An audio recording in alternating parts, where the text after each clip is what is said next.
by getting it. Yeah, exactly. It's a contentious issue, isn't it? Yeah, and a lot of people aren't really sure. There's a lot of information flying around. So Tony Livesey has been into the heart of the Balkan camp to see if the anti-fracking arguments stack up. It's a story that wouldn't seem out of place in a sci-fi movie. A sleepy British village suddenly awoken by an earthquake. Strange fires flare on the horizon that can be seen from space. Science fiction or science fact? The people living here in Balcombe in West Sussex believe it might happen. Some local residents are worried that a mining company called Quadrilla is going to use hydraulic fracturing or fracking to extract oil from deep below the village. I've come here today as an impartial observer to give the protesters an opportunity to question Joseph Dutton from University of Leicester, who's been researching the industry of fracking for many years. Well, here we are at the Balcombe protest site. Essentially, we've got the world's narrowest campsite. People are pitching their tents on a very narrow grass verge, getting their sleep where they can. About 800 protesters have set up camp here and were joined by fashion icon Vivienne Westwood. I'm here because I'm anti-fracking. That's the first reason I'm here. Fracking is the fracturing of shale rock with liquid in order to release gas or oil. Often water is used, mixed with sand and a number of chemicals. The water is injected into the shale at high pressure via a borehole. I'm trying to follow this, and I don't know about it. I'm just wondering if a lot of people looking at this are taking anecdotal evidence for scientific evidence. There is no scientific evidence. They're going ahead without scientific evidence, except for, you might call it anecdotal, yes, fire when you light the tap water. You know, this is anecdotal, it's actually evidence. What Vivienne is referring to is this internet documentary called Gaslands, which claimed to highlight major problems with fracking in the US.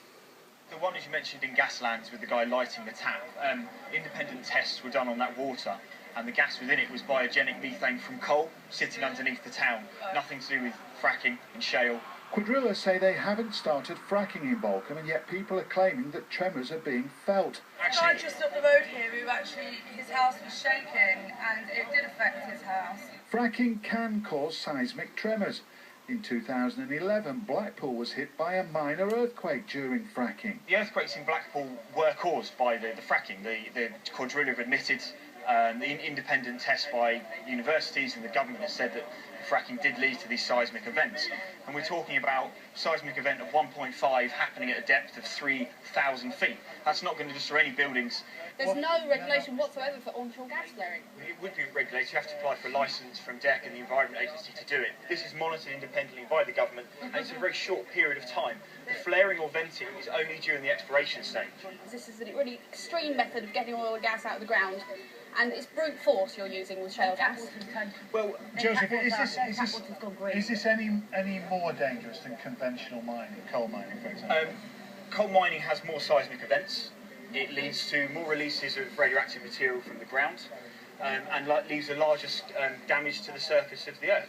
This lady said there is scientific evidence that water tables have been breached. Now, from everything I read, it says there's a possibility they could be breached. Are you saying, though, they have been breached?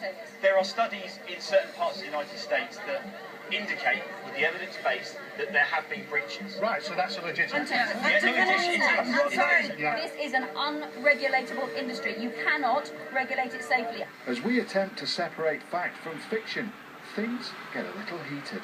I was asking for what evidence the lady has. I'm asking you, what is your training and expertise in this area? My training and expertise is to be on television and ask questions. Do you have any training and expertise in this area? Okay. What's yours? You're just using right-wing fascist talking points with gas and oil in this. No, I'm asking that lady a question. Well, yes, it all got a bit heated. Yeah, getting very... I mean, it's understandable for the people in the local area. I mean, there is a lot of information flying around there. Passions were running high. Yeah. Well, yes, but what's the latest then with those protesters we saw? Well, there have been developments today all across the country, really. The Green MP, Caroline Lucas, has grabbed the headlines today because she's been arrested at Balcombe. She was in part of a protest to block the road. She was arrested along with her son and a few other people as well. There was a protest at Quadrilla's HQ in Lichfield. 20 people were involved in a blockade there, and 6 people glued themselves to the railings at the PR company representing Quadrilla in London as well today. So very hectic. We heard in the film there about the USA that they're obviously doing fracking. So what's the situation worldwide, like with China, France, Germany? Yeah, well, I'll give you a few examples. France banned fracking in 2011. The president there, Francois Hollande, said it will not happen on his watch.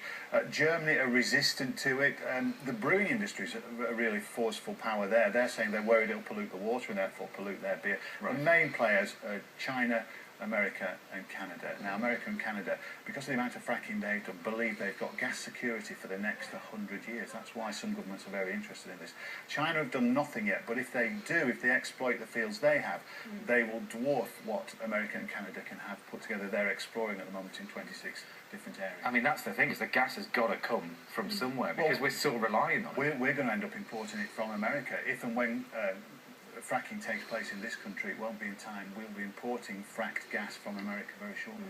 So what's the potential then here in the UK? You know, where will they do it? And, you know, what's the incentives to the areas that are affected by the fracking? Well, when you hear these figures, you'll then understand why a lot of people support fracking. The British Geographical Survey said in the north of England alone, there are 1,300 trillion cubic feet of shale gas. That's just in the north of England. And a tenth of that would give gas security in the UK for the next 51 years. It's quite phenomenal, really. That's just 1/10.